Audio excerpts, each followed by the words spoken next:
নমস্কার, দেখছেন কলকাতা টিভি, সঙ্গে রয়েছে অনন্যা। শুরু করছে গুড মর্নিং কলকাতা। অনন্যার সঙ্গে গুড মর্নিং কলকাতা নিয়ে আমি সুদীপ্ত রয়েছি আপনাদের সঙ্গে।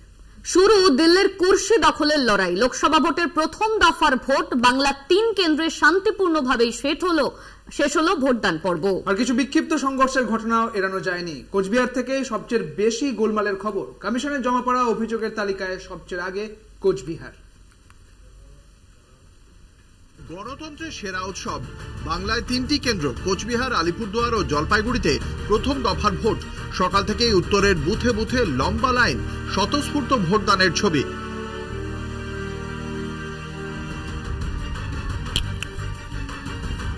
দু 2019-এর ভোটে কোচবিহার, আলিপুরদুয়ার, জলপাইগুড়ি 3 লোকসভা কেন্দ্রেই জয়ী হয় ভারতীয় জনতা পার্টি। তৃণমূলের কাছে তাই প্রথম দফার ভোট টিকে থাকার লড়াই। সকাল থেকেই শিরোনামে কোচবিহার, ধরা পড়ে বিক্ষিপ্ত অশান্তির ছবি। প্রথম দফার ভোটে বাংলায় সবচেয়ে বেশি অশান্তির অভিযোগ কোচবিহারে। উত্তপ্ত দিনহাটার ভেটাগুড়ি। তৃণমূল ব্লক সভাপতি অনন্ত বর্মনকে মারধরের অভিযোগ জানিয়ে সরগরম বঙ্গ রাজনীতি।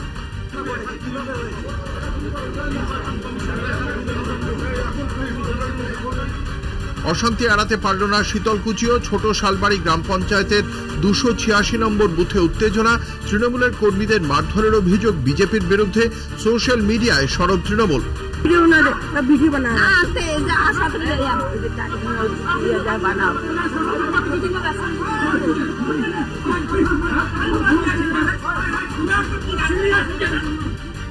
চান্দাবাড়িতে তৃণমূল বিজেপি সংঘর্ষ। আহত দলীয় নেতা, দাবি বিজেপির।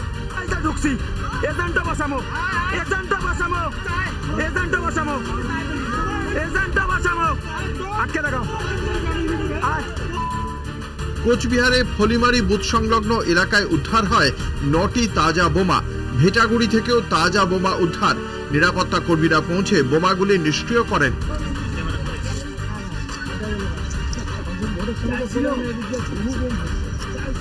বড় কোদালি 2 পঞ্চায়েতে তৃণমূলের অস্থায়ী বুথ অফিস পোড়ানোর অভিযোগ। মাথা ভাঙায় বুথ ক্যাম্প বসানো নিয়ে তৃণমূল, কংগ্রেস ও বিজেপির হাতাহাতি। তৃণমূলের পোলিং এজেন্টকে মারধরের অভিযোগ। ঘটনায় রিপোর্ট চেয়ে পাঠায় কমিশন। ডাবগ্রাম ফুলবাড়িতেও বিজেপি তৃণমূল কথা কাটাকাটি।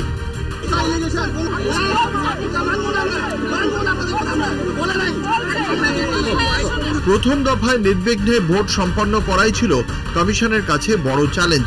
অশান্তি অভিযোগের বিক্ষিপ্ত ঘটনা থাকলেও শান্তিপূর্ণভাবেই মিটল উত্তরের 3 কেন্দ্রের ভোট গ্রহণ পর্ব। কলকাতা টিভি।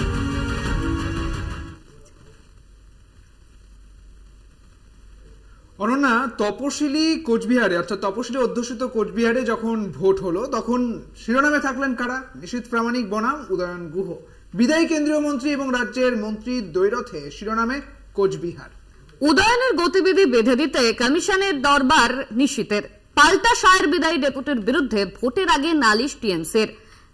অ্যাডভান্টেজ নিশীথ নাকি উদয়ন গুহ? 15 এপ্রিল জাতীয় নির্বাচন কমিশনে উদয়নের বিরুদ্ধে চিঠি লেখেন নিশীথ প্রামাণিক। চিঠিতে উদয়নকে গুন্ডাদের মাস্টারমাইন্ড বলে উল্লেখ করেন। ভোটের দিন উত্তরবঙ্গ উন্নয়ন মন্ত্রীর গতিবিধি নিয়ন্ত্রণের দাবি করেন। সংঘাতের শুরু যদিও তারও আগে।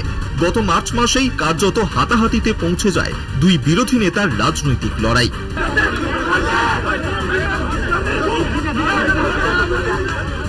সংঘাতের এই আবহেই শুক্রবার সকাল থেকেই কোচবিহারে খেলা শুরু। ভোট শুরুর প্রথম ঘন্টা থেকেই শিরোনামে কোচবিহার। সকাল থেকেই মাথা ভাঙা ভেটাগুড়ি, দিনহাটা, শীতলকুচি, চান্দামারিতে থেকে একের পর এক অশান্তির ঘটনা।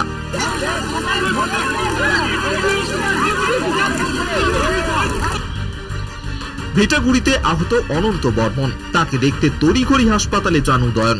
পুরো মেরেছে। প্রথমেই যাওয়ার পরেই ওকে অ্যাটাক করা হয়েছে। ওর মোবাইল কেড়ে নেওয়া হয়েছে। আমি এখন বলতে বাধ্য হচ্ছি যে কমিশন নিরপেক্ষ কিছু নেই, প্লাস হচ্ছে পুলিশকে একদম ইনঅ্যাক্টিভ করে দিয়েছে, দিয়ে এগুলো চালাচ্ছে। পুলিশকে ভয় দেখিয়ে আছে বলেই তো ওরা আজকে যারা ওকে মেরেছে তারা, আমি একদম 100% পুলিশ দিয়ে নিশীথ প্রামাণিকের বাড়ি রেড করুক। ওই বাড়ি থেকে যদি না বেরোয় রাজনীতি। 2015 ফরওয়ার্ড ব্লক ছেড়ে তৃণমূলে যোগ দেন উদয়ন। হাতে তালুর মতো জানেন কোচবিহারের রাজনীতি, তবু তাঁর দলকেই গোল দিয়েছেন হালের নিশীথ প্রামাণিক। প্রথম কয়েক ঘন্টায় ময়দানে দেখা যায়নি কোচবিহারের বিজেপি প্রার্থীকে, পরে বেলার দিকে ভোটের সরেজমিনে নিশীথ। অশান্তির জন্য নিশীথের টার্গেট উদয়ন গুহ। দেখুন, আমি বারংবার বলেছিলাম যে উদয়ন গুহকে নিজের বুথেই রাখা হোক। ইলেকশন কমিশনের কাছে বারবার অনুরোধ করেছিলাম। উদয়ন গুহ যেখানেই যাচ্ছে তাদের কর্মীদেরকে প্রভোগ করছে, কর্মীদেরকে মানুষের উপর আক্রমণ করবার জন্য, সাংবাদিকদের উপর আক্রমণ করবার জন্য উদয়ন গুহ উস্কানিমূলক বার্তা দিয়ে আসছে। আমি বলবো, সাংবাদিকদের উপর আক্রমণ মানে এটা একেবারে গণতন্ত্রের উপর আক্রমণ। আজকে আমরা বারবার সাবধান করেছিলাম ইলেকশন কমিশনকে যে উদয়ন গুহর মতন একজন অ্যান্টি সোশ্যাল এলিমেন্ট, একজন গুন্ডা, তাকে যদি আজকে ছাড় দেওয়া হয়, তাকে যদি আজকে খোলা ছুট দেওয়া হয়, তাহলে এই পরিস্থিতি হতে পারে। এটা কিন্তু আমরা আগেই বলেছিলাম এবং আমরা সেটা প্রত্যক্ষ করছি। দুপুরের দিকে ফের শিরোনামে উদয়ন, শিরোনামে সেই ভেটাগুড়ি। সকালে অনন্ত বর্মন আক্রান্ত হওয়ার ঘটনায় বিজেপির এক পঞ্চায়েত কর্মীকে গ্রেফতার করে পুলিশ। বিজেপির অভিযোগ, গ্রেফতারির নেপথ্যে উদয়নের হাত, আর তাই উদয়নকে ঘিরে বিক্ষোভ।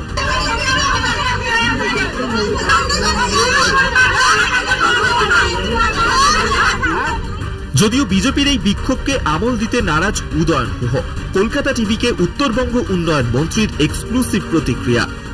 কোনো আক্রমণের শিকার না। আমি আজকে দেখলাম ওদের হতাশাটা কোথায় গিয়ে পৌঁছেছে, সেই হতাশার থেকে এইটা করেছে।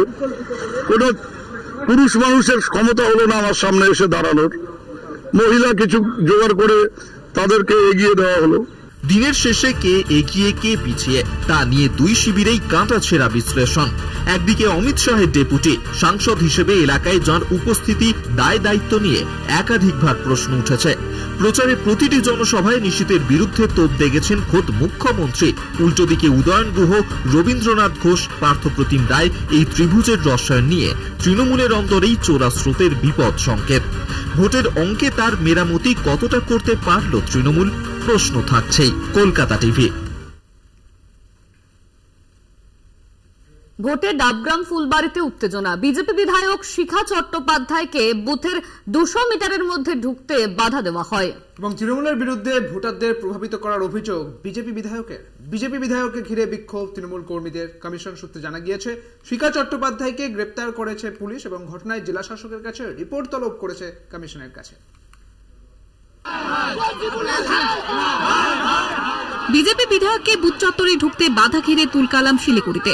ডাবগ্রাম ফুলবাড়ির বিজেপি বিধায়ক শিখা চট্টোপাধ্যায়, ডাবগ্রাম পশ্চিম ধনতলা 301 নম্বর বুথের ঘটনা। ঠিক কি হয়েছিল?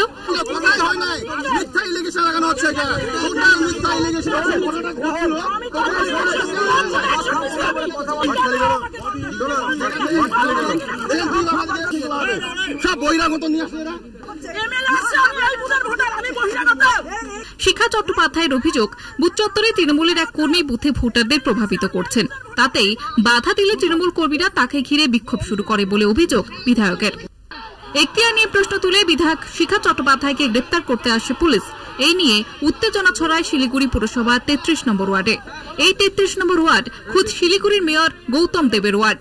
তৃণমূলের তরফে উল্টে বিধায়কের বিরুদ্ধে গন্ডগোল সৃষ্টির চেষ্টার অভিযোগ তোলা হয়। ঘটনায় দুই পক্ষের মধ্যে তুমুল উত্তেজনার সৃষ্টি হয়। বিজেপি বিধায়ককে ঘিরে বিক্ষোভ তৃণমূল কর্মীদের। কমিশন সূত্রে জানা গিয়েছে, শিখা চট্টোপাধ্যায়কে গ্রেপ্তার করেছে পুলিশ। সম্পূর্ণ মিথ্যা অভিযোগ। এরকম ফালতু মিথ্যা এলিগেশন লাগালে আমরা সেটা মানব না। উনি এমএলএ, ঠিক আছে, সেটা আমি আসতে পারি, উনি কনসেন্ট্রেশন এরিয়া, উনি আসতে পারে 100 বার। আমরা ওনাকে বাধা দিইনি। ঘটনা হচ্ছে, যেসব ছেলেপেলে দল বলছে আসছে, এনাদেরকে আমাদের বুথে না বহিরাগত আমরা কোনোদিন দেখিনি, আপনারা দেখেন না। তৃণমূলের বহিরাগত তকপার পাল্টা দিলেন বিজেপি বিধায়ক শিখা চট্টোপাধ্যায়। আমি তো আমার জায়গায় আসতেই পারি, আমাকে বহিরাগত বলা হলো, আমি এমএলএ, আমাকে বহিরাগত বলা হলো। তাহলে এদের মেন্টালিটিটা কেমন, 1 নম্বর।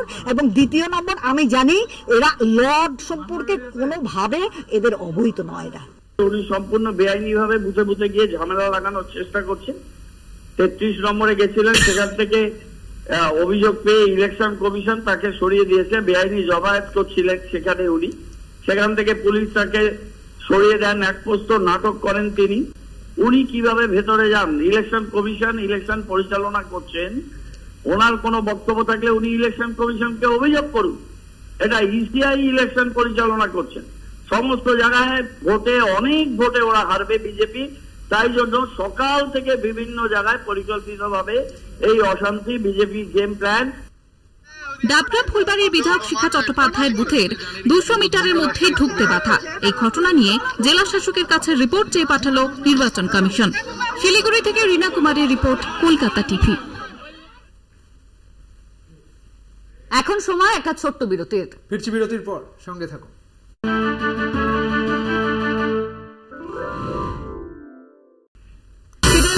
পর 4-5 মিনিটের টর্নেডো, আর তাতেই লন্ডভন্ড হয়ে গিয়েছিল ময়নাগুড়ির বার্নিশ পুটিমারি গ্রাম। বিধ্বংসী ঝড়ের স্মৃতি এখনো মোছেনি, তবে গণতন্ত্রের সর্ববৃহৎ উৎসবে হাজির দুর্যোগ কবলিত বাসিন্দারা। যে দলই জিতুক, তাঁরা চান বিধ্বস্ত গ্রামের উন্নয়ন। ভোটের আগে মিনিট 5 ঝড়, আর তাতেই লন্ডভন্ড হয়ে যায় ময়নাগুড়ির বার্নিশ পুটিমারি গ্রাম। ভোটের দিন ঘোষণা হয়ে যায়, পুটিমারি গ্রামের বাসিন্দাদের কাছে সরকারি ত্রাণ পৌঁছে দিতে চেয়ে নির্বাচন কমিশনে শরণাপন্ন হতে হয় রাজ্যকে। কারণ ততক্ষণে নির্বাচনী আচরণবিধি লাগু হয়ে গেছে, তাই ত্রাণ পৌঁছতে সমস্যা হয়। ঝড়ে বিধ্বস্ত পরিবারগুলোর সঙ্গে রাজনীতি করার অভিযোগ ওঠে বিজেপির বিরুদ্ধে। সেই পুটিমারি গ্রামের বাসিন্দারা দাঁড়ালেন ভোটের লাইনে। যে পার্টি আসুক, আমাকে একটা থাকার জন্য ভালো ব্যবস্থা করে দিও। আমি অসুস্থ বাচ্চাকে নিয়ে যাতে থাকতে পারি। আমি তো 6 মাসও দাঁড়াতে পারবো না, ডাক্তারবাবু বলছিল। আমার থেকে তো আমার বাচ্চা আবার অসুস্থ, ওকে তো অনেক দিন সময় লাগবে। ঝড়ে বার্নিশ কালীবাড়ি এলাকার বাসিন্দা শম্পা রায়ের পা ভেঙেছিল। একটানা অনেকদিন হাসপাতালে ভর্তি থাকতে হয় তাকে। মা ছেলে এখনো সম্পূর্ণ সুস্থ নন, তবুও গণতান্ত্রিক অধিকার রক্ষায় ভোট কেন্দ্রে হাজির শম্পা। কে জিতে আমাদের পরিষেবা চাই। এখন তো ঘর কারো নেই, সবারই তো একই অবস্থা। সরকারি প্রকল্প তাঁদের জন্যই, আবার ভোটের রাজনীতির শিকারও সেই সাধারণ মানুষই। রাজনীতির দাবা ছকে পড়ে তাঁরাই, সবটাই বোঝেন সাধারণ মানুষ। আর বোঝেন বলেই বার্নিশ পুটিমারির বাসিন্দারা ভোটের দিন গণতান্ত্রিক অধিকার প্রয়োগ করেও দলমত নির্বিশেষে গ্রামের উন্নয়নে জোর দেন। গ্রামকে সে পুরনো অবস্থায়, আগের অবস্থায় ফিরিয়ে আনার আশাতেই ভোট দিচ্ছেন এই বার্নিশের মানুষজন। ময়নাগুড়ি থেকে কৌস্তব ভৌমিক, কলকাতা টিভি। এখন সময় আরো একটা বিরতির। ফিরছি বিরতির পর, সঙ্গে থাকুন।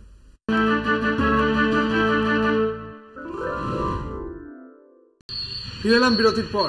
ভাঙড়ে শওকত মোল্লার নামে একাধিক পোস্টার পড়েছে। ক্যানিং পূর্বের বিধায়ক শওকত মোল্লা পোলেরহাট থানার শ্যামনগর এলাকায় পোস্টার পড়েছে তারই নামে। আরাবুল জেলে হলেও শওকত বাইরে কেন? জবাব দাও। এমনই পোস্টার পড়েছে বিভিন্ন জায়গায়। আপনারা জানেন যে গতকালই আরাবুল ইসলাম, তাকে জামিন দেওয়ার কথা বলা হয়েছে এবং জামিন পেতে চলেছেন আরাবুল ইসলাম, এবং তারপরে পরেই যদিও জানা গিয়েছিল আরো একটি অন্য মামলাতে তাকে পুলিশ হেফাজতে রাখা হবে। এবং এই পরিপ্রেক্ষিতে দেখা যাচ্ছে যে আবারও পোস্টার পড়লো এবং সেখানে লেখা রয়েছে যে আরাবুল যদি জেলে থাকে তাহলে শওকত বাইরে কেন। বিস্তারিত জানবো, আমাদের সঙ্গে রয়েছেন আমাদের প্রতিনিধি জাহাঙ্গীর হোসেন রয়েছেন আমাদের সঙ্গে। জাহাঙ্গীর, এই পোস্টার কেন হঠাৎ? দেখো, তোমাকে জানিয়ে কি যে ভাঙড়ের তৃণমূল নেতা আরাবুল ইসলাম এই মুহূর্তে তিনি জেলে আছেন। তবে জেলে থাকলেও তার নামে তাকে ছাড়ানোর দাবিতে বা বিভিন্ন ইস্যুতে এবারে ভাঙড় 2 নম্বর ব্লকের পোলেরহাট এলাকায় পোস্টার পড়লো। পোস্টারের মূলত ক্যানিংপুরের বিধায়ক শওকত মোল্লার বিরুদ্ধে বা আরাবুল ইসলামের জামিনের পক্ষেই কিন্তু এই পোস্টার পড়েছে। তবে কে বা কারা রাতের অন্ধকারে এই পোস্টারগুলো মেরেছে তা এখনো পর্যন্ত নির্দিষ্ট না। তবে মনে করা হচ্ছে পোলেরহাট 2 নম্বর অঞ্চল, সেখানে আইএসএফ বা জমি কমিটির শক্ত ঘাঁটি, তারা এই কাজটি করতে পারে। এবং পাশাপাশি মনে করা হচ্ছে শওকত বিরোধী গোষ্ঠী হিসেবে আরাবুল ইসলামের কিছু লোকজন এরা করতে পারে। তবে মৌখিকভাবে পোলেরহাট থানাতে লিখিত মৌখিকভাবে জানানো হয়েছে। তবে এই বিষয়ের উপরে তদন্ত শুরু করে পুলিশ। তবে গোটা ঘটনা নিয়ে যথেষ্ট চাঞ্চল্য সৃষ্টি হয়েছে এলাকার মানুষের মধ্যে। তবে যেখানে লেখা ছিল যে ভাঙড়বাসীর খুনি সন্ত্রাসী শওকত মোল্লা ভাঙড় থেকে দূরত্ব থেকে শুরু করে ক্যানিং জীবনতলা থেকে লোক এনে ভাঙড়ে সন্ত্রাস করে খুন করেছে, সেই খুনের দায়ে আরাবুল জেলে শওকত মোল্লা বাইরে কোনো প্রশাসন যাওয়া হবে। এরকম একাধিক জায়গায় ভাঙড়ের পোলেরহাট জুড়ে এই পোস্টার কারা মেরেছে এখনো পর্যন্ত নির্দিষ্ট না। জাহাঙ্গীর, এই যে পোস্টার পড়েছে, এই পোস্টার কারা দিল সেটা সে সম্পর্কে এখনো জানা যায়নি, কিন্তু তৃণমূলের তরফে ঠিক কি দাবি করা হচ্ছে? শওকত মোল্লা কিন্তু বিষয়টা একেবারে উড়িয়ে দিয়েছেন। তিনি যেটা বলতে চাইছে, ওই এলাকায় পোলেরহাটের এলাকায় জমি জীবিকা, তাদের জমি তাদের পায়ের তলাতে মাটি সরে যাচ্ছে এবং জাহাঙ্গীর, তুমি আমাদের সঙ্গে থাকো। আমাদের সঙ্গে রয়েছেন ভাঙড়ের বিধায়ক নওশাদ সিদ্দিকী। নওশাদ দা, কলকাতা টিভিতে আপনাকে স্বাগত জানাচ্ছি। এই মুহূর্তে যেটা জানা যাচ্ছে যে ভাঙড়ে পোস্টার পড়েছে যে যদি আরাবুল ইসলাম জেলে থাকে তাহলে শওকত কেন বাইরে, কি বলবেন? দেখুন, যে ডিমান্ডটা আছে ভ্যালিড ডিমান্ড। যেদিনকে আরাবুল ইসলাম সাহেবকে অ্যারেস্ট করেছে ওই দিন কি বলেছিলাম যে আইএসএফ এর করা মামলাতে আমাদের এক কর্মীকে হত্যা করেছিল, গুলি করে মেরেছিল, সেই মামলাতে আরাবুল ইসলামকে অ্যারেস্ট করেছে, শওকত মোল্লাকে কেন অ্যারেস্ট করেন? কারণ ওই মামলা অন্যতম একজন অভিযুক্ত হিসাবে আমরা বুঝতে পেরেছি যেটা শওকত মোল্লা সাহেব ছিলেন। তো যিনি পোস্টার মেরেছেন আপনি যখন বলছেন বলতে পারছি না, আমি এটা বলতে পারি যে মামলাতে আমরা মামলা করেছিলাম সেই মামলায় এখনো শওকত মোল্লা কেন অ্যারেস্ট হচ্ছে না, এখনো এই জায়গা থেকে আমি দাবি তুলতে পারি যে রাজ্য প্রশাসন কেন অ্যারেস্ট করছে না, শওকত মোল্লাকে অবিলম্বে অ্যারেস্ট করুক, এই দাবিটা আমি তুলছি। বেশ, আপনি যখন বলছেন যে এই ডিমান্ডটা একেবারে ভ্যালিড ডিমান্ড, তাহলে সেক্ষেত্রে তৃণমূল কংগ্রেসের দাবি যে এই যে পোস্টার তার সঙ্গে আইএসএফ এর যোগাযোগ রয়েছে, তাহলে কি তাই ধরে নেওয়া যাবে? শুনুন, যদি যোগ থাকতো তাহলে আমি এইভাবে বলতে পারতাম না, রাতের অন্ধকারে পোস্টার লাগাতাম না বেনামে। এখন তো প্রকাশ্যে বলছি, বিগত দিনে বলছি, এখনো বলছি, যতক্ষণ না অ্যারেস্ট হবে ততক্ষণ প্রকাশ্যে বলবো। শওকত মোল্লা সাহেবকে অ্যারেস্ট করা দরকার। শওকত মোল্লা সাহেব আমাদের কর্মী খুনের দায়ে তিনি অভিযুক্ত আছেন, তার নামে মামলা করেছি, এখনো পুলিশ অ্যারেস্ট করলো কেন? পুলিশকে যেমন জবাবদিহি করতে হবে, সাথে সাথে রাজ্যের যিনি পুলিশের যিনি সর্বোচ্চ পদে বসে আছেন তাকেও জবাবদিহি করতে হবে। রাতের অন্ধকারে এই পোস্টার মেরে এই নোংরা রাজনীতি আমরা করি না, যা করি প্রকাশ্যে করি, মানুষের জন্য করি। বেশ, ধন্যবাদ আপনাকে নওশাদ বাবু। আমাদের সঙ্গে ছিলেন ভাঙড়ের বিধায়ক নওশাদ সিদ্দিকী। জাহাঙ্গীর, তুমি ঠিক যেমনটা বলছিলে,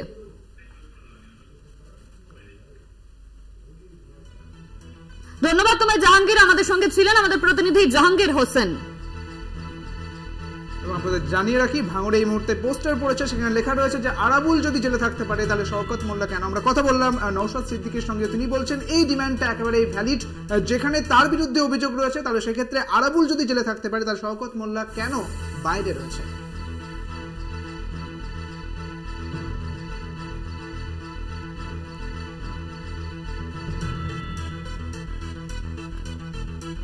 এই মুহূর্তে ভোটের আগে যে খবর উঠে এসেছিল, ভোটের আগে আরাবুল ইসলাম তাকে তিনি জামিন পেতে পারেন এবং তারপরে এই পোস্টার পড়েছে আজকে সকালে, এবং সেখানে নওশাদ সিদ্দিকী তিনি বলছেন এই পোস্টারে যা লেখা রয়েছে তা একেবারেই ভ্যালিড।